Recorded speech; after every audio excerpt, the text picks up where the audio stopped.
தமிழர்களின் number one choice Tamil matrimony. தெய்வத்தின் அருள் இப்போது உங்கள் கையில். 100% தூய்மையான சில்வர் காயின் உங்கள் இஷ்ட தெய்வத்தின் அழகான உருவத்துடன் உடனே ஆர்டர் செய்ய நிபுராவை அணுகுங்கள். விசுவாவசு இந்த வருடமும் ஆரம்பத்துல நல்லா இருந்தாலும் இப்ப நடக்கிற சூழ்நிலைகள்லாம் பார்க்கும்போது நிறைய பிரச்சனைகளோட இருக்கு. வரக்கூடிய வருடம் இதுவும் இதே மாதிரி தான் இருக்குமா மேம்? செவ்வாய் வர்றதுனால நமக்கு மருத்துவத்துல நம்ம இன்னும் நல்லா வந்தாலும் கூட ஆரோக்கியம் அப்படின்னு பார்க்கும்பொழுது நமக்கு சில பிரச்சனைகள் வரும். இப்போ புதுசாக வரக்கூடியது என்னன்னு கேட்டிங்கன்னா பாலில் ஒரு சில வியாதிகள் வரும். இந்த ஆண்டு வெள்ளியுடைய விலை இருக்கு பார்த்தீங்களா, அது நிறைய ஏறத்தான் செய்யும். வெள்ளி விலை தங்கம் இருக்கக்கூடிய அந்த குரு பகவான் இருக்கக்கூடிய இடம் புதனுடைய வீடாக இருக்கு. புதனுடைய வீட்டில் இந்த குரு அமர்ந்திருப்பது இது எதாகும்னா தங்கத்துடைய விலையில ஒரு ஃப்ளக்சுவேஷன் இருந்துகிட்டே தான் இருக்கும்.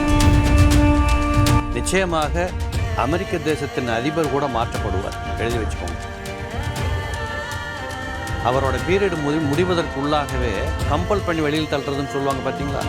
இப்படிப்பட்ட ஒரு எமோஷனை அவர் கொண்டு வந்து சட்ட நடவடிக்கை எடுக்கப்பட்டு அவர் கூட நீக்கப்படுகின்ற வாய்ப்புகள் உண்டு. ஈவன் அரசியலில் பார்த்தீங்கன்னா கூட்டணிகளில் வரக்கூடிய மிகப்பெரிய மாற்றங்களை பார்க்க போகிறோம் நம்ம. அதே மாதிரி தேர்தல் பிரச்சார கூட்டங்களில் வரக்கூடிய பிரச்சனைகளை பார்ப்போம். இதெல்லாம் இப்போ நிறைய நடக்கும். கலைத்துறையை சேர்ந்தவர் விஜய் வந்திருக்கிறார். அப்போ இந்த சுக்கிர பகவானுடைய வீட்டில் தான் இந்த ஆண்டு லக்னமாக இருக்கு.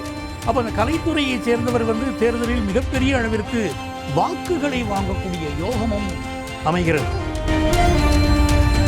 இந்த ஆண் பிள்ளைகளாக இருக்கிறாங்க பாருங்க, சின்ன வயசுலேருந்து படிச்சுட்டு இருக்கிறவங்க, கல்லூரிக்கு போகிறவங்க, இவங்களுக்கெல்லாம் கொஞ்சம் மனத்தடுமாற்றங்கள் ஏற்படுகின்ற வாய்ப்புகள் வரும். இதை பெற்றோர்கள் கொஞ்சம் கண்காணிக்கணும். ஆர்டிஃபிஷியல் இன்டெலிஜென்ஸால் பலருக்கு வேலை இழப்பு வரும், புதிய வேலை வாய்ப்புகள் உருவாகும். ஸோ ஆர்டிஃபிஷியல் இன்டெலிஜென்ஸ் தான் முழுமையாக ஆதிக்கம் செலுத்த போகுது. ஆதன் ஆன்மீகம் நேயர்களுக்கு அன்பு வணக்கம். தொடர்ந்து நம்மளுடைய சேனல் மூலமா மக்களுக்கு நிறைய விஷயங்கள் ஜோதிடம் சம்பந்தமா பார்த்துட்டு இருக்கோம். அந்த வகையில இன்னைக்கு நாம என்ன பண்ண போறோம் அப்படின்னு பாத்தீங்கன்னா, ஒரு சங்கமம், இந்த தமிழ் புத்தாண்டு எப்படிப்பட்ட பலன்களை கொடுக்க போகுது அப்படின்றத பேசுறதுக்காக நம்மிடையே இன்னைக்கு 3 ஜோதிடர்கள் இணைஞ்சிருக்காங்க. ராமலிங்கம் சார் வணக்கம். வணக்கம்மா. பாரதி ஸ்ரீதர் மேடம் வணக்கம். பஞ்சநாதன் சார் வணக்கம். வணக்கம்மா. நீங்க தொடர்ந்து எங்களுடைய ஆதன் ஆன்மீகத்துக்கு நிறைய விஷயங்கள் பண்ணிட்டே இருக்கீங்க. தொடர்ந்து இன்னும் நிறைய எங்க நேயர்களுக்காக சொல்லணும் அப்படின்னும் கேட்டுக்கிறோம். முதல்ல இந்த 2026 தமிழ் புத்தாண்டு வரப்போகுது. இந்த தமிழ் புத்தாண்டு ஒவ்வொரு ஆண்டுக்கும் ஒரு பேர் இருக்கு, அதுக்கு ஒரு பலன்கள் இருக்கு. இந்த வரக்கூடிய புத்தாண்டு எந்த புத்தாண்டு சார்? போன வருஷம் இப்போ முடிய போகிறதுக்கு பேர் விசுவாவசு வருடம்னு சொல்லுவோம். இது பங்குனியில முடியுது. அதனால் சித்திரையில நமக்கு வருஷம் பிறக்கிறது. இதுக்கு பேர் பராபவ வருடம் அப்படின்னு சொல்லுவாங்க. பராபவ வருடம். ஓகே. பராபவ வருடம். இந்த புது வருடத்தை பொறுத்தளவு ஒவ்வொரு வருடத்திலும் பார்க்கலாம், நீங்க ஒவ்வொரு விதமான மாற்றங்கள் நடக்கும். அதைத்தான் இப்ப நம்ம பேசிட்டு இருக்க போறோம். ஒவ்வொரு வருஷமும் பேசுறோம், அது நடந்துட்டு இருக்கு, வருது போகுது இல்லையா. அப்ப மக்களின் எதிர்பார்ப்புக்கு தகுந்த வருடமாக இது இருக்குமா அப்படின்னு கேட்டீங்கன்னா இருக்கும். அதாவது அடிப்படையாக இந்த வருஷத்துல பாத்தீங்கன்னா இந்த தொழில் பண்ணக்கூடியவர்களுக்கு நல்ல வருமானங்கள் இருக்கும். அதுக்கு என்ன அடிப்படை காரணம்னு கேட்டீங்கன்னா, இந்த வருடத்தை ஆளுகிற கிரகம் யாருன்னு கேட்டீங்கன்னா குரு பகவான். இந்த குரு பகவான் தான் இந்த வருடத்தின் ராஜாவாக வரப்போகிறார். அப்ப ராஜாவாக வருவதே குரு பகவான் என்றால் அவர் தான் ஜாதகத்தின் அடிப்படையில் தனாதிபதி, தனத்துக்கு அதிபதியாக இருக்கிறார், தங்கத்துக்கு அதிபதியாக இருக்கிறார். ஒரு மனுஷன் கடனை வாங்கிட்டு ஒழுங்கா கொடுத்துட்டான் அப்படின்னா அவர் ஜாதகத்துல குரு நல்லா இருக்காருன்னு அர்த்தம். அப்ப வரவு செலவுக்கு அவர் தான் அதிபதி. அப்ப இந்த மாதிரி அமைப்புல இந்த குரு பகவான் ராஜாவாக வருகிற காரணத்தினால கண்டிப்பாக இந்த வருடம் சொந்த தொழில் செய்து கொண்டிருப்பவர்கள் விருத்தி பெறக்கூடிய வாய்ப்புகள் அநேகமாக உண்டு. அதே போல வேகமான வளர்ச்சியும் சில பேர்களுக்கு இருக்கும். இப்போ உதாரணத்துக்கு ஒரு புதுசாக ஒரு பையன் வேலையை விட்டுட்டு சொந்த தொழில் பண்ண வர்றார் அப்படின்னா அவருக்கு ஒரு புதுவிதமான வேகமான வளர்ச்சி பாதை என்பது தெரிய வரும். அது காரணம் என்னன்னு கேட்டிங்கன்னா, சேனாதிபதியாக வரக்கூடிய கிரகம் சந்திர பகவான். இந்த சந்திர பகவானை பொறுத்தளவு இருக்கின்ற 9 கிரகங்கள்லேயே யாரை கேட்டாலும் சொல்லுவாங்க வேகமாக சுற்றிக்கிட்டு போகிறவர் அவர் தான். அப்போ வேகமான வளர்ச்சி பாதை ஒரு பக்கம் இருக்க செய்யும். இன்னொரு பக்கம் பார்த்தா வழக்கம் போல் இன்றைக்கி நம்ம பேசிகிட்டு இருக்கிறதுல உங்களுக்கே தெரியும், எங்கே பார்த்தாலும் போர் சூழல். இப்போ பெட்ரோல் கிடைக்குமா, டீசல் கிடைக்குமா, கேஸ் கிடைக்குமாங்கிற பரிதாபத்தில் உட்காந்துருக்கிறோம். பட் இப்படிப்பட்ட ஒரு பலன்களும் இந்த வருடத்திலும் தொடர்கிற வாய்ப்புகள் தெரிகிறது. காரணம், மந்திரியாக வரக்கூடியவர் யாருன்னு கேட்டிங்கன்னா செவ்வாய் கிரகம். போர் கிரகம்னே சொல்லுவோம். அப்போ இந்த மாதிரியான ஒரு சூழல்ல தான் இந்த தமிழ் வருடம் புது வருடம் பராபவ வருடம் துவங்குது. எப்போதுமே ஒவ்வொரு வருடமும் ஒவ்வொரு சாயலில் சில நன்மைகள் இருக்கும், சில தீமைகள் இருக்கும். இதை இன்னும் இவங்க நிறைய சொல்லுவாங்க. இதை கண்டினியூவா நம்மளும் பேசுவோம். கண்டிப்பா மேம். மேம் எப்பவுமே வந்து ஒரு பெயரை வைத்து தான் அந்த ஆண்டு எப்படி இருக்கு அப்படின்னு நிறைய விஷயங்கள் சொல்றாங்க. இப்ப குரோதி வருடம் வந்தது, அந்த வருடம் வந்து ரொம்ப நிறைய பிரச்சனைகள் இருந்தது உலக மக்களுக்கு. அதே பாத்தீங்கன்னா அடுத்த விசுவாவசு இந்த வருடமும் வந்து ஆரம்பத்துல நல்லா இருந்தாலும் இப்ப நடக்கிற சூழ்நிலைகள்லாம் பார்க்கும்போது நிறைய பிரச்சனைகளோட இருக்கு. வரக்கூடிய வருடம் இதுவும் இதே மாதிரிதான் இருக்குமா மேம்? அது அந்த பராபவ வருடத்தினுடைய ராஜா அவர் சொன்னார் குருவாக வருதுன்னு. பொதுவாகமா ஒரு இப்ப போன வருடம் நம்ம இப்ப இருக்கு இல்லையா விஸ்வாவசு வருடம், இதுலயுமே வந்து பாத்தீங்கன்னா குரு 3 ராசியில இருந்தார். ரிஷபம், மிதுனம், கடகம், இந்த 3 ராசியில இருந்தார். எப்ப வந்து குரு 3 ராசியில வராரோ அந்த வருஷம் எல்லாமே பிரச்சனையில தான் இருக்கும். அப்ப வரக்கூடிய ஆண்டும் அதே மாதிரிதான். இப்ப மிதுனத்துல இருக்காரு, கடகத்துக்கு வருவாரு, திருப்பி சிம்மத்துக்கு போவார், அப்புறம் திருப்பி கடகத்துக்கு வருவார். ஸோ ஜென்ரலி குருவினுடைய அந்த தாக்கத்தை வைத்தும் சனி பகவானினுடைய மாற்றம் இது வந்து ரொம்ப ஒரு முக்கியமானது இது ரெண்டுமே. ஸோ இந்த சனிப்பெயர்ச்சி இப்போ நம்ம வாக்கிய பஞ்சாபடி பார்க்கும்போதே அதுக்கு முன்னாடியிலிருந்தே பிரச்சனைகள் ஆரம்பிச்சது, போர் சூழ்நிலைகள் வந்தது. இதற்கும் மேலே நம்ம வரக்கூடிய ஏப்ரல் மாதத்துல எல்லாம் பார்த்தீங்கன்னா சைனாவில் ஒரு பெரிய பிரச்சனை வரும். அதுக்கப்புறம் வந்து இந்த டெரரிசம் போன்ற அந்த டெரரிஸ்ட் அட்டாக் எல்லாம் வந்து இன்னும் வரக்கூடிய மாதங்கள் இந்த வருடம் பிறந்த பிறகு வரக்கூடியதில் வரும். பட் என்ன ஒன்று, நம்ம இந்தியா வந்து ஒரு ஆன்மீக பூமி அப்படிங்கிறதுனால நம்ம செய்யக்கூடிய கோவில்களுக்கு நமக்கு இருக்கக்கூடிய அந்த பக்தி கண்டிப்பாக நம்ம மக்களை வந்து காப்பாற்றும். அதுக்காக நமக்கு ஏதாவது ஒரு தாக்கம் இல்லை அப்படிங்கிறது இல்லை. பட் இந்த போர் சூழ்நிலையிலையும் நம்ம இன்னைக்கு நிம்மதியாக தான் இருக்கும். அதற்கு நம்ம இறைவனுக்கு நன்றி சொல்லணும்னு வச்சுக்கோங்களேன். என்ன நம்மளுடைய சொந்தக்காரங்கள், நம்மளுடைய தெரிஞ்சவங்க, இந்த நட்புகள் இவங்கெல்லாம் வெளியில் இருக்கும்போது நமக்கு ஒரு அச்சத்தை கொடுக்கறது. ஸோ குரு பகவான் இந்த 3 ராசிகளில் வரும் பொழுதும் நமக்கு பராபவ வருடத்தில் வரத்தான் செய்யும். அதே மாதிரி தான் நோய்களினுடைய தாக்கமும். ஸோ இந்த வருடத்தில் வந்து பார்த்திங்கன்னா நிறைய இந்த இருதய கோளாறு வரும். அதற்கு காரணம் இவர் சொன்னார், செவ்வாய் வந்து மந்திரியா வருது அப்படின்னு சொல்லிட்டு சொன்னார். அதனால நிறைய பேருக்கு யங்ஸ்டர்ஸ் ஒரு 40 வயசு 30 வயசு இவங்களுக்கெல்லாம் ரொம்ப அதிகமான இருதய கோளாறுகள் வருவதற்கெல்லாம் வாய்ப்புகள் அதிகம் உண்டு. செவ்வாய் வர்றதுனால நமக்கு மருத்துவத்தில் நம்ம இன்னும் நல்லா வந்தாலும் கூட ஆரோக்கியம் அப்படின்னு பார்க்கும்பொழுது நமக்கு சில பிரச்சனைகள் வரும். 2வது இந்த வருடத்தில் நமக்கு புதுசாக வரக்கூடியது என்னன்னு கேட்டிங்கன்னா காலில் வந்து ஒரு சில வியாதிகள் வரும். ஒரு சில வைரஸ் தாக்கத்தினால காலில் வந்து வியாதிகள் வரும் அப்படின்னு. பெண்களுக்கு வந்து நிறையா செயற்கை முறை கருத்தரிப்பு அதிகரிக்கும். இதெல்லாம் வந்து வரக்கூடிய ஆண்டில் பொதுவான விஷயங்கள்ல வரக்கூடியது. மேற்கொண்டு அவர் சொல்லுவார். சார் அதே மாதிரி இப்ப பொதுவான விஷயங்கள் என்னென்னலாம் நடக்கணும் ஓவராலா மேம் சொல்லிட்டாங்க. இப்ப தமிழ் புத்தாண்டு வரப்போகுது. எல்லா புத்தாண்டுலயும் நம்ம கேட்கக்கூடிய ஒரே கேள்வி என்ன அப்படி பாத்தீங்கன்னா, தங்கம் சொல்லவே முடியாத அளவுக்கு ஏறிடுச்சு. இன்னும் போர் சூழ்நிலைகள்லாம் பார்க்கும் பொழுது இன்னும் ரொம்ப எக்ஸ்ட்ரீமுக்கு போகும். 1 கிராம் 25,000 வரைக்கும் விற்கலாம் அப்படின்னு கூட சொல்றாங்க. இது உண்மைதானா சார்? இந்த வரக்கூடிய வருடம் இந்த மாதிரியான ஏற்றங்கள் இருக்குமா? அதாவது இந்த வருஷம் எப்படி பிறக்கிறதுன்னா, அதாவது ஆங்கில வருஷத்தை எடுத்துட்டோம்னா இந்த 2026 ஏப்ரல் மாதம் 14ஆம் தேதி இந்த தமிழ் புத்தாண்டு பிறக்கிறது. நம்ம நேயர்களுக்கு நம்ம அதை சொல்லணும். எப்போ தமிழ் புத்தாண்டு பிறக்கிறது அப்படின்னா அந்த ஏப்ரல் மாதம் 14ஆம் தேதி காத்தால 8:33 பிறக்கிறது. அன்னைக்கு சதயம் நட்சத்திரம், தேய்பிறை துவாதசி திதி இருக்கு. இது எல்லாமே ஜோதிஷத்துல அடிப்படையாக வச்சுட்டு தான் பலன்கள் சொல்றோம். இது பிறக்கக்கூடிய லக்னம் என்ன லக்னமா இருக்கு அப்படின்னா ரிஷப லக்னம், கும்பராசி. அப்ப ரிஷப லக்னம் சொன்னாலே சுக்கிரனுடைய லக்னம் தான். அப்ப இது என்ன ஆகும்னா இந்த ஆண்டு வெள்ளியுடைய விலை இருக்கு பாத்தீங்களா, அது நிறைய ஏறத்தான் செய்யும். வெள்ளி விலை ஏறும். தங்கம் இருக்கக்கூடிய அந்த குரு பகவான் இருக்கக்கூடிய இடம் புதனுடைய வீடாக இருக்கு. அவ புதனுடைய வீட்டுல இந்த குரு அமர்ந்திருப்பது இது என்ன ஆகும்னா தங்கத்துடைய விலையில ஒரு பிளக்சுவேஷன் இருந்துகிட்டே தான் இருக்கும். இன்னொரு பக்கம் குருவுடைய வீட்டுல சனி பகவான் போய் உட்கார்றார்.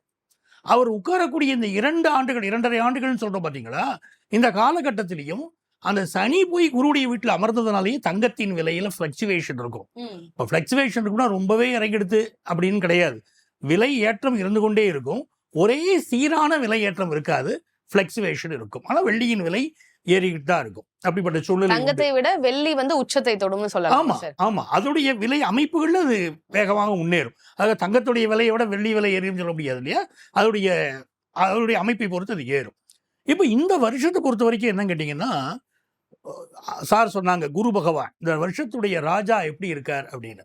அவர் அட்டமாதிபதியாக இருக்கிறார். அப்போ அட்டமாதிபதியாக இருக்கக்கூடிய அந்த குரு பகவான் தனஸ்தானத்தில் உட்கார்ந்துருக்காருன்னா பண தட்டுப்பாடு ஏற்படக்கூடிய ஒரு அமைப்பும் உண்டு. லக்னத்துக்கு 2ஆம் இடத்துல குரு வந்துட்டார். அப்போ நல்ல தன வருமானம் வரணும்னே அவர் அட்டமாதிபதியாகவே ஒரு பண தட்டுப்பாடும் இருக்கும். ஃபர்ஸ்ட் ஹாஃபை விட இந்த பராபவ வருஷத்துடைய செகண்ட் ஹாஃப்ல தொழில்களில் ஒரு நல்ல வளர்ச்சி இருக்கும். உலக நாடுகளை பொறுத்த வரைக்கும் இப்போ எங்கே பார்த்தீங்கன்னாலும் ஒரு பதட்டம் இருக்கு. அந்த அமெரிக்கா ஈரானுடைய இந்த பிரச்சனையில் உலக நாடுகள் எல்லாமே பதட்டம். நமக்கே வந்து இங்கே பெட்ரோல் வருவதுலேருந்து எல்லாமே ப்ராப்ளம் இருக்குது. பெட்ரோல் பங்குகள்லாம் அவ்வளோ பெரிய கூட்டத்தை பார்க்குறோம். இந்த சூழ்நிலை வந்து எப்படி கேட்டிங்கன்னா, ஒரு 5 கிரகங்களுடைய கூட்டணி வந்து இப்படிப்பட்ட ஒரு சூழ்நிலையை உருவாக்கி விட்டுருச்சு.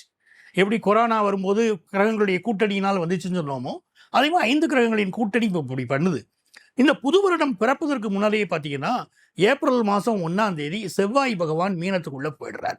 அங்கே ஏற்கனவே சனி பகவான் உட்கார்ந்துருக்கிறார். அப்போ இந்த புது வருஷம் பிறக்கும்போது பார்த்தீங்கன்னா செவ்வாய் சனி புதன் இதோடைய கூட்டணி அங்கே இருக்கும்.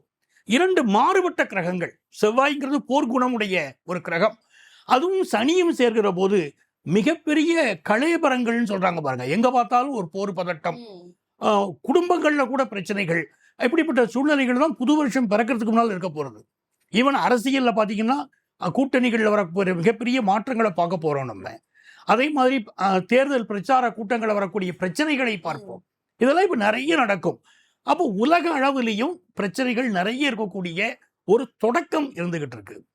கல்வி அப்படின்னு எடுத்துக்கிட்டோம்னா புதன் பகவானுடைய வீட்டில் குரு பகவான் அமர்வதனால புதிய கல்வி நிலையங்கள் நிறைய தொடங்கக்கூடிய அமைப்பு இருக்கும். மாணவர்களுக்கு வந்து கல்வி கட்டணம் குறையறதுக்கு வாய்ப்புகள் இருக்கும். சுக்கிரன் வந்து ரிஷப லக்னத்துக்கு அதிபதி. அவர் வந்து அவரே 6ஆம் இடத்துக்கும் அதிபதி ஆகிறார். அந்த சுக்கிரன் 12ஆம் இடத்துல இப்படி மறைஞ்சிருக்காருன்னு சொல்லும்போது பெண்களுக்கு எதிரான பாலியல் குற்றங்கள், பாலியல் தொந்தரவுகள் ரொம்ப அதிகமாக, படிக்கக்கூடிய மாணவிகளுக்கு வரக்கூடிய தொந்தரவுகள் மிக அதிகமாக இருக்கக்கூடிய வாய்ப்புகள் அதிகமாக இருக்கு. அப்போ இது எல்லாமே பராபவ வருஷம் ஆரம்பிக்கிற போதே பல பதட்டமான சூழ்நிலைகளோட தான் பராபவ வருஷம் ஆரம்பிக்கிறது. அவரவர் குடும்பங்கள் நன்றாக இருப்பதற்கு குலதெய்வ வழிபாடு செய்துக்கணும். அது ரொம்ப முக்கியம். இப்போ ஓகே சார். சார் இப்போ சார் சொல்லும் பொழுது எலெக்ஷன் வரப்போது, அதுலயே நிறைய சேஞ்சஸ் வரும் அப்படின்னு சொல்லியிருக்காங்க. தமிழ் புத்தாண்டு ஆரம்பிச்ச அப்புறம் தான் எலெக்ஷன் வருது, ரிசல்ட் வருது. எல்லாரும் கேட்கக்கூடிய கேள்விதான் சார் நானும் கேட்குறேன். ரிசல்ட் எப்படி இருக்கும்? கணிப்புகள் வச்சு சொல்ல முடியுமா? அதாவது கட்டாயமாக இதுக்கு முன்னாடி இப்படி கேள்விகளுக்கு பதில் சொல்லியிருக்கிறோம், நடந்திருக்கு. தமிழ்நாட்டுக்கு மட்டும் இல்லை, நீங்கள் 19 உலக லெவலில் நிறைய அரசியல் குழப்பங்கள் ஏற்படுகின்ற வருடமாக இந்த வருடத்தை பார்க்கலாம். இல்லை, நீங்கள் இந்த கேள்விக்கு நான் அதுக்கு பதில் சொல்கிறேன். அதுக்கு முன்னாடி ஒரு பதிலை சொல்லிக்கிறேன். நிச்சயமாக அமெரிக்க தேசத்தின் அதிபர் கூட மாற்றப்படுவார், எழுதி வச்சுக்கோங்க. Okay sir. அவரோட பீரியட் முடிவதற்குள்ளாகவே கம்பல் பண்ணி வெளியில் தள்ளுறதுன்னு சொல்லுவாங்க பார்த்தீங்களா? இப்படிப்பட்ட ஒரு எமோஷனை அவர் கொண்டு வந்து சட்ட நடவடிக்கை எடுக்கப்பட்டு அவர் கூட நீக்கப்படுகின்ற வாய்ப்புகள் உண்டு. இதே போல சீன தேசத்தின் அதிபருக்கும் அந்த நிலை ஏற்படலாம். இந்த 2 பேருமே ஹிட் லிஸ்ட்ல இருக்காங்கன்னு எழுதி வச்சுக்கோங்க. இது உலகளாவிய அரசியல். இப்போ தமிழ்நாட்டுக்கு வருவோம். இப்போ தமிழ்நாட்டை பொறுத்தளவுமா இப்போ உள்ள கிரக சஞ்சாரங்களின்படி பார்த்தால் இன்றைக்கு இருக்கக்கூடிய நிலைமைகளில் நான் ஏற்கனவே சொன்னது தான், பெரிய மாற்றங்களுக்கு உண்டானது ஒன்றும் தெரியல. இதில் இப்போ பார்த்தீங்கன்னா 3 பிரதான கட்சிகளை நம்ம ஓப்பனாகவே பேசலாம். ஒன்று ஆளுங்கட்சி, இன்னொன்று எதிர்கட்சி, ஏற்கனவே ஆண்ட கட்சி, இப்போ ஒருத்தர் புதிதாக வந்திருக்கக்கூடிய தம்பி விஜய் அவர்கள். அப்போ இந்த 3 பேரோட நிலைகளையும் பார்க்கிற போது எனக்கு தெரிந்த ஒன்று, இந்த ரிசல்ட்டெல்லாம் வருகிற போது ஜாதக ரீதியாக கரெக்டாக இருக்குமான்னா யாரும் மெஜாரிட்டி பெற முடியாத ஒரு நிலையில் சிக்குவாங்க அப்படிங்கிற மாதிரி தான் எனக்கு தோணுது. 3 பேருக்குமே அந்த பிரச்சனை வரும். யாருக்குமே மெஜாரிட்டி கிடைக்கல, யாரோட சேர்த்துக்கிறது இப்படிங்கிற குழப்ப நிலைகள் ஏற்படுகிற வாய்ப்புகளுக்கு அதிக நிலைமைகள் இருக்கு. இது ஒருவேளை இனி எலெக்ஷன் தேதி அறிவிக்கப்படுகிற நாள் யாருக்கு சாதகமாக இருக்குது, அந்த எது எண்ணுகிற நாள், ஓட்டை எண்ணுறவங்க பார்த்தீங்களா, அந்த எண்ணுகிற ரிசல்ட் கொடுக்குற நாள் யாருக்கு சாதகமாக இருக்குது இப்படிங்கிறத பொறுத்து நிலைகள் மாறலாமே தவிர, ஆனால் தமிழ்நாட்டை பொறுத்தளவு அரசியல் என்பது ஒரு ஸ்டெபிலிட்டியாக இல்லை அப்படிங்கிறது தான் கிரக ரீதியாக சொல்லக்கூடிய ஒரு உண்மை. Okay sir. மேம் நீங்க சொல்லுங்க, இப்ப பெண்களுக்கு நிறைய பிரச்சனைகள் வரக்கூடிய ஆண்டு இருக்குன்ற மாதிரி சொல்லியாச்சு. பெண்கள் இவங்க அடுத்த நிலைக்கு உயரணும் அப்படின்னா அதுக்கு இந்த ஆண்டு எப்படிப்பட்ட பலன்களை கொடுக்குது? அப்போ எல்லா விதத்துலையுமே பெண்கள் உயர்வை நம்ம பார்க்குறோம். ஒரு அரசியலாக இருக்கட்டும், இப்போ நானே ஜோதிட இதில் இருக்கும்போது நான் மட்டும்தான் நிறைய பண்ணிகிட்டு இருந்தேன். 1-2 பேர் பண்ணாங்க. இப்போ இதிலே பார்த்தீங்கன்னா ஏகப்பட்ட பேர் பண்ணுறாங்க. எல்லா துறைகள்லையுமே பெண்கள் இல்லாமல் இல்லவே இல்லை. ஆனால் எல்லா துறைகள்லையுமே பெண்களுக்கு பாதுகாப்பும் இல்லை. ஒரு 80 வயசு 90 வயசு வீட்டில் ஒரு லேடி தனியாக இருக்காங்கன்னா கூட இன்னைக்கு வீட்டுக்குள்ளே புகுந்து அவங்கள கொலை பண்ணுற அளவுக்கு தான் இருக்குது. சின்ன பசங்களாக இருக்கட்டும், சூசைட் ரேட்ஸ் அதிகமாக இருக்குது. ஸோ இந்த பாலியல் பலாத்காரம் அப்படிங்கிறது வந்து சுக்கிரனின் தாக்கத்தினால ஏற்படுறது. இந்த வருடமும் வந்து பார்த்திங்கன்னா சுக்கிரன் வந்து நமக்கு பூமிக்கு மிக அருகில் அது வந்துக்கிட்டே இருக்கக்கூடிய காலங்களில் இன்னும் இந்த மாதிரியான செக்ஷுவல் அப்யூஸ்மெண்ட்ஸ் ஜாஸ்தி தான் ஆகும். ஸோ பெண்களுக்கு வந்து இன்டர்நேஷ்னல் லெவலில் ஒரு பெரிய ஒலிம்பிக்காக இருக்கட்டும், அரசியல் துறையாக எல்லாத்துலேயுமே ஒரு அங்கீகாரமும் ஒரு பெரிய ஒரு பதவி எல்லாம் வந்தாலும் பாதுகாப்பு அப்படிங்கிறது இருக்காது. ஸோ பாதுகாப்பு அப்படிங்கிறத நாம தான் நம்ம தேடிக்கணுமே தவிர கிரகங்கள் ரீதியாக இன்னும் பிரச்சனைகள் அதிகமாகத்தான் வரும். ஸோ ஒவ்வொரு வீட்லேயும் பெண் குழந்தைங்க இருக்கிறவங்க வீட்டில் பாதுகாப்பை அவங்க தான் பார்த்துக்கணும்.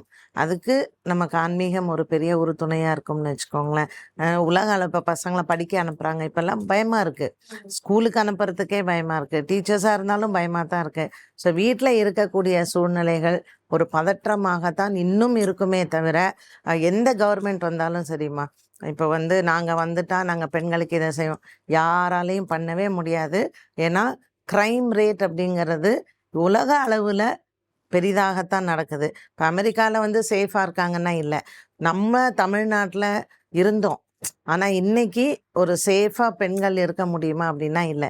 ஸோ எந்த கவர்மெண்ட் வந்தாலும் கிரகநிலைகளை சார்ந்து அந்த சமயத்தில் யார் ரூல் பண்ணுறாங்களோ அவங்க கிரகத்தை எதிர்த்தெல்லாம் ஒன்றும் பண்ண முடியாது. அதனால் கிரகநிலைகளுக்கு ஏற்றாற்போல் மக்கள் தான் பாதுகாப்பை தேடிக்கணுமே தவிர அரசாங்கம் பாதுகாப்பு தரும் இல்லை வந்து நம்ம ஒரு போலீஸ் நமக்கு பாதுகாப்பு தரும் அப்படிங்கிறது வந்து இனிமே வரக்கூடிய சூழ்நிலைகள்ல கண்டிப்பா கிடையாது. நிச்சயமா மேம், நிச்சயமா.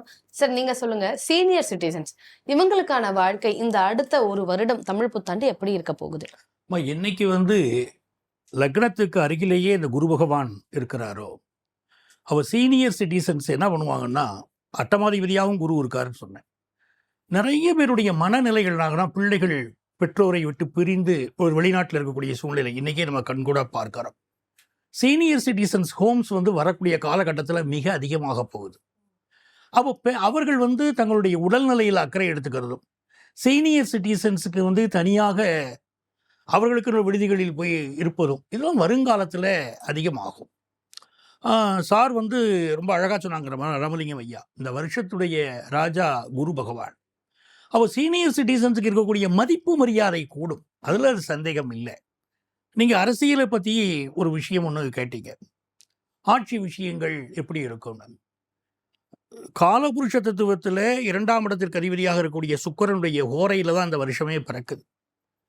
அப்போ இதில் என்ன பொருளாதார ரீதியாக நல்ல கொஞ்சம் சில பணத்தட்டுப்பாடு இருக்கும், பிற்காலத்தில் வளர்ச்சி இருக்கும், இதெல்லாம் பார்க்குறோம். ஆனால் அரசியல்னு பார்க்குற போது இந்த ரிஷப லக்னத்துக்கு 7ஆம் இடத்திற்கு அதிபதியாக இருக்கக்கூடிய செவ்வாய் சனியோடு சேர்ந்திருக்கிறார். ராஜ கிரகங்கள், ஒரு நாட்டுடைய எந்த நாட்டுடைய அரசாட்சின்னு பார்த்தீங்கன்னா ராஜ கிரகங்களுடைய சப்போர்ட் வேணும். அந்த ராஜ கிரகங்கள்னு சொல்லக்கூடிய சூரியனுடைய வீடான சிம்மம், அதில் கேது வந்து உட்கார்ந்துட்டார். அரசியல்வாதிகள் வம்பு வழக்குகளில் மாட்டிக்கொள்ள போகிறார்கள் அப்படின்னு அது நிறைய காட்டுது. இன்னொரு ராஜகிரகம் சொல்லக்கூடிய சந்திர பகவான் ராகுவுடைய நட்சத்திரம், அதில் தான் இந்த வருஷம் துவங்குது. சூரிய பகவான் 12ல் மறைஞ்சு வேற இருக்கிறார். அப்போ இந்த கிரகநிலைகள் எல்லாம் பார்த்தீங்கன்னா ஒரு புதிய மாற்றத்தை நோக்கி நம்மை கொண்டு போகுது அப்படின்னு தெரியுது. இதே மாதிரி ஒரு கிரக சூழ்நிலைகள் சனி பகவான் மீனத்தில் இருக்கிற போதுதான் ஒரு மிகப்பெரிய ஆட்சி மாற்றம் ஏற்பட்டது அப்படின்னு நம்ம பார்த்துருக்குறோம், வரலாற்றில் பார்த்துருக்குறோம். அதே மாதிரி ஒரு மாற்றம் தேர்தலுக்கு பிந்தைய நிலை இருக்கு பார்த்தீங்களா, அந்த பிந்தைய நிலை தான் மிக முக்கியமாக இருக்கும்னு நான் நினைக்கிறேன். எந்த கட்சிக்கும் ஒரு பெரும்பான்மை கிடைக்காத ஒரு சூழ்நிலை, அதனால் சில கட்சிகள் சேர்ந்து கூட்டணி சேர்ந்து தான் ஒரு ஆட்சி வைக்க வேண்டிய சூழ்நிலை. இந்த எதிர்கட்சிகள் எல்லாம் இருக்கு பாருங்க, இன்னைக்கு 7ஆம் இடத்திற்கு அதிபதியான செவ்வாய் சனியோடு சேர்ந்தானோ, இப்போ எதிர்கட்சிகள் கடைசி நேரத்திலே நாம் ஒன்று சேரலாம், அப்படி நமக்குள்ள ஒரு பங்கீடு வைக்கலாம், இந்த மாதிரியான சிந்தனைகள் இவை வந்து இது எதிர்க்கட்சிகளுடைய ஒரு தரத்தை உயர்த்துது, இல்லாட்டா அவருடைய வலிமையை கூட்டுது. அப்படிப்பட்ட சூழ்நிலைகள் ஏற்பட போகுது. ஸோ அதே மாதிரி கலைத்துறையை சேர்ந்தவர் விஜய் இப்போ வந்திருக்கிறார். அப்போ இந்த சுக்கிர பகவானுடைய வீட்டில் தான் இந்த ஆண்டு லக்னமாக இருக்குது. அப்போ அந்த கலைத்துறையை சேர்ந்தவர் வந்து தேர்தலில் மிகப்பெரிய அளவிற்கு வாக்குகளை வாங்கக்கூடிய யோகமும் அமைகிறது. அதெல்லாம் இந்த ஆண்டு நம்ம பார்க்க போகிற விஷயம். ஆகவே அந்த கூட்டணி அப்படிங்கிற ஒரு முறையை நோக்கி நாம் செல்கிறோம் அப்படிங்கிறது தான் கிரக சூழ்நிலைகள் காட்டுது. பட் எதுவாக இருந்தாலும் தேர்தல் தேதி, அந்த தேதி அந்த அன்றைய முகூர்த்தத்தை வச்சுக்கிட்டு தான் முடிவுகள் அமையும். அப்படிங்கிறதுனால நம்ம அந்த தேதியை வச்சுக்கிட்டு தான் அதை முடிவு பண்ணணும். சார், பெண்களுக்கு எப்படி இருக்கும், சீனியர் சிட்டிசன்ஸ்க்கு எப்படி இருக்கும்னு சொல்லியாச்சு. ஆண்கள் அவங்களுக்கு இந்த வருடம் சாதகமான வருடமா இருக்கா சார்? முக்கியமான கேள்வி. அதாவது மொத்த சமுதாயத்தும் ஒரு உலகத்துல, நாட்டுல, வீட்டுல, ஊர்ல ஒரு ஒழுங்கான பாதையில மக்கள் பயணிக்கணும்னா என்னோட கருத்து அது. ஒரு ஆண்மகன் ஒரு குடும்பத்தில் சரியாக இருந்துட்டா அந்த குடும்பம் உருப்படும். ஒரு ஆண் பிள்ளை சரியாக இருந்தால் அந்த குடும்பத்தில் நிம்மதி பிறக்கும். இதுதான் அடிப்படை. அதைத்தான் நம்ம தமிழகத்தில் பார்க்குறோம். இந்த வருடத்தை பொறுத்தளவு இப்போ சார் சொன்னாங்க, ராஜகிரகங்கள் வரிசையில் பார்க்குற போது சூரியன், செவ்வாய், அதே மாதிரி குரு, இதெல்லாம் ராஜகிரகங்கள். இப்போ ராஜகிரகங்களோட வீடுன்னு பார்க்குற போது மேசம், சிம்மம், தனுசுன்னு சொல்லுவோம். இப்போ இந்த மூன்றுமே பார்த்தீங்கன்னா கிட்டத்தட்ட ஒரு ஆண்களை குறிக்கின்ற இடம். இந்த இடத்துல இந்த வருஷம் பார்த்தீங்கன்னா பிறக்கிற போது ஒரு இடத்துல கேது அமர்ந்திருக்கிறார், மற்ற இடங்கள்லாம் சூரியன் வந்து உட்கார்ந்துட்டு இருப்பார். இவ்வளவுதான். ஆண்களுக்கு இந்த வருஷம் கொஞ்சம் சவாலாகத்தான் இருக்க போகுது. ஏன்னா கேது பகவான் சிம்மத்தில் இருப்பது என்பது, நான் முதல்ல ஒரு இடத்துல சொன்னேன், கொடுக்கல் வாங்கல் ரொம்ப நல்லா இருக்க போகுது, தொழில் சிறப்பாக இருக்கணும்னு. ஆனால் ஆண்கள் அது 2 வகையாக பிரிக்கலாம். பெண் தொழிலதிபர்கள் இருக்காங்க, ஆண் தொழிலதிபர்கள் இருக்காங்க. இந்த ஆண் தொழிலதிபர்கள் கொஞ்சம் சேலஞ்ச் பண்ணக்கூடிய வாய்ப்புகள்லாம் இந்த வருஷத்துல நிறைய இருக்கும். இருந்தாலும் ஆண்களுக்கும் முன்னேற்றம் இருக்குது. அதுலேயும் குறிப்பாக மத்திய வயதுன்னு சொல்லுவோம் பாருங்க, ஒரு 30லிருந்து 50 வயதுக்கு உட்பட்ட ஆண்களாக இருக்கக்கூடியவர்களுக்கு ரொம்பவே பிரமாதமான வாய்ப்புகள் கிடைக்கும். நிறைய பயணங்கள் ஏற்படும், பொறுப்புகள் கூடும். குடும்பத்தில் நடத்தப்பட வேண்டிய சுப செய்திகள், சுபகாரியங்கள் எல்லாம் மளமளன்னு நடத்தி முடித்து பக்கத்து வீட்டுக்காரங்களாம் புகழுகிற மாதிரி ஒரு ஸ்டேட்டஸ் எல்லாம் அவங்களுக்கு வந்துடும். இந்த ஆண் பிள்ளைகளாக இருக்கிறாங்க பாருங்க, சின்ன வயசுலேருந்து படிச்சுட்டு இருக்கிறவங்க, கல்லூரிக்கு போகிறவங்க, இவங்களுக்கெல்லாம் கொஞ்சம் மனத்தடுமாற்றங்கள் ஏற்படுகின்ற வாய்ப்புகள் வரும். இதை வந்து பெற்றோர்கள் கொஞ்சம் கண்காணிக்கணும். வயது முதிர்ந்தவர்கள், இப்போ ஐயா சொன்ன மாதிரி நீங்கள் அப்படியே ஒரு கேள்வி கேட்டீங்க, வயதானவங்க எப்படி இருப்பாங்க, அந்த நிலையில் பார்க்குற போது கொஞ்சம் வருத்தப்படுகிற நிலைகள் எல்லாம் இருக்கும். உடல் நலத்தில் கொஞ்சம் கவனம் கொள்ளணும் அப்படிங்கிற மாதிரி. பெரும்பாலும் பார்த்தீங்கன்னா இந்த வயதானவர்கள் அப்படிங்கிற போது நம்ம கவனிக்கிறது ராகு பகவானையும் கேதுவை தான். இந்த ராகு பகவான் இந்த வருஷம் கடைசியில் இடப்பெயர்ச்சி பெறப்போகிறார் மகரத்திற்கு. நவம்பர் மாதத்தில் அது நடக்கும். அதுவரையிலும் அந்த வீட்டில் இருக்கக்கூடிய மிக வயதானவர்கள் தங்களுடைய உடல்நிலைகளை தாங்களே முன்னாடி நின்று பார்த்துக்கணும். அம்மா சொன்ன மாதிரி யார் வந்தாலும் காப்பாற்ற முடியாத அவங்க பொறுப்பாக இருந்துக்கிட்டா போதும். நாங்கள் பாருங்க, அந்த அடிப்படையில் இந்த வருஷத்தை கவனிச்சா நல்லாயிருக்கும். ஓகே மேம், நீங்கள் சொல்லுங்கள். சுபகாரியங்கள் இந்த வருடத்துக்கு அளவில்லாமல் இருக்குமா, இல்லை எல்லார் வீட்லேயும் கல்யாணத்துக்கு கஷ்டப்படுறாங்க, குழந்தைக்கு கஷ்டப்படுறாங்க, இந்த மாதிரியான பிரச்சனைகள் இந்த வருடம் தொடருமா? இல்லை, இந்த வருடம் வந்து பார்த்திங்கன்னா 50 வயதில் கல்யாணம் ஆகாமல் ஐயோ இவ்வளோ வயசில் இருக்கனே அப்படின்னு கவலைப்படுறவங்களுக்கும் கல்யாணம் வரும். அந்த மாதிரியான ஒரு வருடம் தான் இந்த பராபவ வருடம். அதனால் சுபகாரியங்களுக்கு குறை இருக்காது. எப்போ வந்து இயற்கை வந்து எப்போவுமே பேலன்ஸ் பண்ணும் இல்லையா, எப்போ வந்து ஒரு பதட்டம் இருக்கோ, ஒரு கஷ்டங்கள் இருக்கோ, அதற்கு தகுந்தாற் போல் ஒரு நல்லதும் இருக்கும். அதை நாம் தான் பயன்படுத்திக்கணும் இல்லையா. ஸோ ஒரு 50 வயசில் ஒருத்தருக்கு இது வரைக்கும் வரனே வரலை, ஒரு வரன் வருது, கொஞ்சம் அதை அட்ஜஸ்ட் பண்ணி நம்ம பண்ணலாம் அப்படின்னா நம்ம அட்ஜஸ்ட் பண்ணிக்க வேண்டியதான். ஸோ அது ஆண் பிள்ளையாக இருந்தாலும் சரி, பெண் பிள்ளைகளாக இருந்தாலும் சரி, திருமண யோகங்கள் இந்த ஆண்டு நல்லா இருக்கும். குழந்தை பிறப்புகளும் அதிகமாக இருக்கும். நான் முதல்லையே சொன்ன மாதிரி செயற்கை முறையில் இருக்கக்கூடிய கருத்தரிப்பெல்லாம் வந்து இந்த வருடம் அதிகரிக்கும். ஏன்னா அதையுமே வந்து எனக்கு சரியாக வரலை அப்படின்னு சொல்லி வருத்தப்பட்டவங்க நிறையா இருக்காங்க. அதுக்காக போய் பரிகாரங்கள் பண்ணவங்களும் நிறைய பேர் இருக்காங்க. அந்த நிலைமை இந்த தடவை கண்டிப்பாக மாறும். ஸோ இந்த ஆண்டு பராபவ ஆண்டில் வந்து சுப காரியங்களுக்கு குறைவே இருக்காது. என்னன்னா சனி வந்து இப்போ குரு வந்து கடகத்துக்கு வந்துடுவார், உச்சபலம் பெற்றிருப்பார். சனி வந்து ஏற்கனவே இருக்கார். ஸோ அந்த 5, 9 பார்வையில் 2 கிரகங்களும் இருக்கும் பொழுது கோவில் விஷயங்கள்லேயும் நல்ல விஷயங்கள் வரத்தான் செய்யும். போலி ஆன்மீகவாதிகள் தண்டிக்கப்படுவார்கள். ஸோ இது வரைக்கும் போலியாக இருந்தவங்க நான் தான் உலகத்தையே ரொம்ப ஆள்றேன் அப்படின்னு சொன்னால், அதே மாதிரி புதுவிதமான ஒரு உண்மையிலேயே யோகிஸ், உண்மையிலேயே இப்போ வந்து பார்த்தீங்கன்னா சித்தர்கள் வழிபாடு அதிகமாயிடுச்சு. ஒரு 10-15 வருஷத்துக்கு முன்னாடி ரொம்ப கிடையாது, இப்போ அது அதிகமாயிடுது. அந்த மாதிரி யோகிஸ் வந்து இவ்வளோ நாள் நமக்கு தெரியாத இருந்த யோகிஸ் எல்லாம் வருவாங்க. எப்படி ரஜினிகாந்த் சார் வந்து ஒரு பாபா ஃபேமஸ் ஆனாரோ, எப்படி அவர்னால ராகவேந்திர சுவாமி அந்த மாதிரி சில மகான்கள் நமக்கு உலகத்துக்கு தெரிகிற அளவுக்கு இந்த ஆண்டு நல்லா இருக்கும். Okay ma'am. உங்கள்கிட்ட இன்னொரு கேள்வியும், குழந்தைகள்னு பேசிட்டோம், குழந்தைகளுடைய கல்வி பற்றியும் சொல்லிடுங்களேன். கல்வியில் நிறைய மாற்றங்கள் வருமா, ஏன்னா குருவோடைய ஆதிக்கத்தில் தான் நம்ம வருஷமே வந்து இருக்குது. ஸோ கண்டிப்பாக கல்வியிலையும் வரும். அதே மாதிரி எப்போ வந்து குரு கடகத்துக்கு வராரோ வங்கி சம்பந்தப்பட்ட விஷயங்கள்லையுமே நிறைய மாற்றங்கள் வந்து வரும். ஸோ திட்டங்கள் எல்லாம் புதிதாக வரும். இப்போ நம்ம படித்த காலத்துலலாம் வெறும் பிகாம் பிஏ அப்படி தான் இருந்தது. பட் இன்றைக்கி அதுலேயே நிறைய மாற்றங்கள் இருக்கிறதுனால ஒரு மருத்துவத்துறை எடுத்துக்கிட்டோம்னா அதில் பல பிரான்ச்சஸ், இப்போ ஏஐ தான் பிரதானமாக இருக்குது. ஸோ இந்த ஏஐ வரக்கூடிய காலகட்டத்தில் நிறைய பேருக்கு பயம், எங்கே வேலை போயிடுமோ அப்படின்ட்டுன்னு நிறைய ஸ்டார்ட் அப்ஸ் வரும். ஸோ இந்த தொழில் ஆரம்பிக்கக்கூடிய விஷயங்களுக்கு வங்கிகளினுடைய உதவிகள் நிறைய கிடைக்கும். அந்த மாதிரி இந்தியா பொருளாதாரத்தை பொறுத்த வரைக்கும் கல்வி வளர்ச்சியும் இருக்கும், நிறைய புதிய திட்டங்கள் வரும். அண்ட் அதே சமயத்தில் தொழில் வளர்ச்சிக்கு அரசாங்க மூலமாக வங்கிகளினுடைய உதவிகளும் நிறைய இருக்கும். நிச்சயமா மேம். சார் நீங்க சொல்லுங்க, இந்த வருடம் வந்து தொழில் வந்து எல்லாருமே பிஸ்னஸ் பண்ணலாமா, வேலைக்கு போகலாமா இப்படின்ற ஒரு ஆசோலேஷன்லயே தான் இருப்பாங்க. தொழில் அப்படின்ற விஷயமும் வேலைக்கு போகிறது அப்படின்றதும் இந்த வருடம் எப்படி இருக்க போகுது? ஆமாம், தொழில் விஷயம் எடுக்கும்போது அம்மா ரொம்ப அழகாக சொன்னாங்க. மாணவர்களுடைய கல்வியை எடுத்துக்கும் போது அதில் ஏஐயுடைய ஆதிக்கம், அதை அதை படிப்பாக எடுத்து படிக்கிறவங்களுக்கு ஒரு நல்ல எதிர்காலம். ஆனால் இந்த வருஷம் பிறக்கும் போதே பாருங்களேன், சந்திரன் ராகுவுடைய சதய நட்சத்திரத்தில் பிறக்கிறார். ஆர்டிஃபிஷியல் இன்டெலிஜென்ஸுங்கிறது கொடிகட்டி பிறக்க போகிற காலகட்டம். இதனால வேலை இழப்பு அபாயம் நிறைய இருக்கும். 30 ஆண்டுகளுக்கு ஒரு முறை சனி பகவான் அப்படியே ஒவ்வொரு கட்டமாக போய் அந்த மேஷ ராசிக்குள்ளே அப்படி அடியெடுத்து வைப்பார் பாருங்களேன். அப்படி ஒரு அடியெடுத்து வைக்கும்போது ஒரு மிகப்பெரிய மாற்றம் உலக அளவில் ஏற்படும். டெக்னாலஜிக்கலாகவே பெரிய மாற்றங்கள் உலக அளவில் ஏற்படும். அதை நோக்கி தான் இப்போ நம்ம போய்கிட்டு இருக்கோம். மீனத்தில் சனி பகவான் வந்தாச்சு, 2.5 ஆண்டுகளில் அவர் மேஷத்துக்குள்ளே நுழைஞ்சிடுவார். நுழையிறதுக்கு முன்னாலேயே மிகப்பெரிய மாற்றங்களுக்கு நம்ம தயாராகிடுவோம். நம்ம இன்னைக்கு பயன்படுத்திருக்கக்கூடிய செல்ஃபோன் ஒரு மாறுபட்ட ஒரு கம்யூனிகேஷன் சாதனமாக அது வருங்கிறாங்க. ஆர்டிஃபிஷியல் இன்டெலிஜென்ஸ்னால பலருக்கு வேலை இழப்பு வரும், புதிய வேலை வாய்ப்புகள் உருவாகும். ஸோ ஆர்டிஃபிஷியல் இன்டெலிஜென்ஸ் தான் முழுமையாக ஆதிக்கம் செலுத்த போகுது. அதில் வேலை வாய்ப்புன்னு பார்க்கும்போது இங்கே பார்த்தீங்கன்னா இந்த வருடத்தில் இந்த கிரகங்களில் பெண் வீட்டில் 3 கிரகங்கள் தான் இருக்குது. இது எல்லாமே ஆண் வீடுகளில் உட்கார்ந்துருக்கு. சூரியனும் சுக்கிரனும் பார்த்தீங்கன்னா ஆண் வீடான மேஷத்தில் இருக்குது. குரு பகவான் ஆண் வீடுன்னு சொல்லக்கூடிய மிதுனத்தில் உட்கார்ந்துட்டார். கேது பகவான் வந்து ஆண் வீடுன்னு சொல்லக்கூடிய சிம்மத்தில் உட்கார்ந்துட்டார். அதே மாதிரி நீங்கள் பார்த்தீங்கன்னா சந்திரனும் ராகுவும் வந்து ஆண் வீடுன்னு சொல்லக்கூடிய கும்பத்தில் உட்காந்துட்டாங்க. அப்போ ஆண்களுடைய ஆதிக்கம்ங்கிறது அதிகம் இருக்கக்கூடிய ஆண்டு தான். காலகாலமாக அப்படித்தானே இருந்துகிட்டு இருக்கு. அந்த பெண் வீட்டில் 3 கிரகங்கள் தான், செவ்வாய், சனி, புதன். அதை வச்சுக்கிட்டு உங்களுக்கு நான் சொன்னேன், பெண்களுக்கு வந்து நிறைய தொந்தரவுகள், படிக்கக்கூடிய மாணவிகளுக்கு கூட தொந்தரவுகள். அந்த புதன் குரு பரிவர்த்தனையை நீங்கள் பார்க்கணும். அதனால கல்வி நிலையங்களில் பிரச்சனை வரும்னே நம்ம சொல்கிறோம். குருவுடைய வீட்டில் புதன் நீச்சமாக இருப்பதும் புதனுடைய வீட்டில் குரு போய் அமர்ந்திருப்பதையும் நம்ம பார்க்கிறோம். அந்த பரிவர்த்தனை இருக்குது இந்த ஆண்டு.